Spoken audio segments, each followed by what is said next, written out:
IRGC ಈ ದಾಳಿ ಮಾಡಿದ್ದೀವಿ ಅಂತ ಹೇಳ್ಕೊಂಡಿದೆ.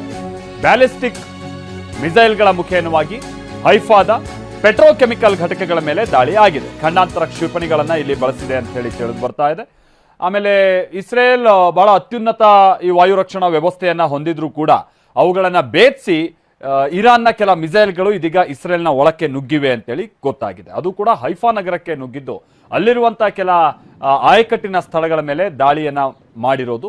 ನಾನು ಆಗ್ತಾನೆ ಹೇಳಿದಾಗೆ ಯುದ್ಧ ಮತ್ತೊಮ್ಮೆ ಭೀಕರವಾಗಿ ಏನಾದರೂ ಮುಂದುವರೆದು ಬಿಡುತ್ತಾ ಅನ್ನುವಂಥ ಆತಂಕವನ್ನ ಹೆಚ್ಚು ಮಾಡ್ತಾ ಇದೆ. ನೀವಲ್ಲಿ ಗಮನಿಸ್ತಾ ಇದ್ದೀರಾ, ಒಂದ್ ಕಡೆ ಇರಾನ್ನ ಯೂನಿವರ್ಸಿಟಿಗಳ ಮೇಲೆ ಆಗ್ತಾ ಇರುವಂತಹ ಅಟ್ಯಾಕ್, ಅದಕ್ಕೆ ಪ್ರತಿಯಾಗಿ ಶಾಲಾ ಕಾಲೇಜುಗಳನ್ನ ಇರಾನ್ ಟಾರ್ಗೆಟ್ ಮಾಡ್ತಾ ಇದೆ ಇಸ್ರೇಲ್ನಲ್ಲಿ ಅನ್ನುವಂತಹ ಮಾಹಿತಿ ಇರಾನ್ಗಿರೋದು. ಆ ಕಾರಣಕ್ಕಾಗಿಯೇ ಶಾಲಾ ಕಾಲೇಜುಗಳು ಬಂದ್ ಮಾಡಿವೆ. ಮತ್ತೊಂದು ಕಡೆ ಈ ರೀತಿಯಾದ ಪೆಟ್ರೋಕೆಮಿಕಲ್ ಘಟಕಗಳ ಮೇಲೆ ದಾಳಿ ಮಾಡುವ ಮುಖೇನವಾಗಿ ಇರಾನ್ ತನ್ನ ಸೇಡ್ ತೀರಿಸ್ಕೊಳ್ತಾ ಇದ್ದೀವಿ ಅಂತ ಈಗ ಹೇಳ್ತಾ ಇದೆ. ಬಟ್ ಹೀಗೆ ಪೆಟ್ರೋಕೆಮಿಕಲ್ ಘಟಕಗಳ ಮೇಲೆ ಅಟ್ಯಾಕ್ ಮಾಡೋದು, ಅದಾದ ನಂತರದಲ್ಲಿ ತೈಲ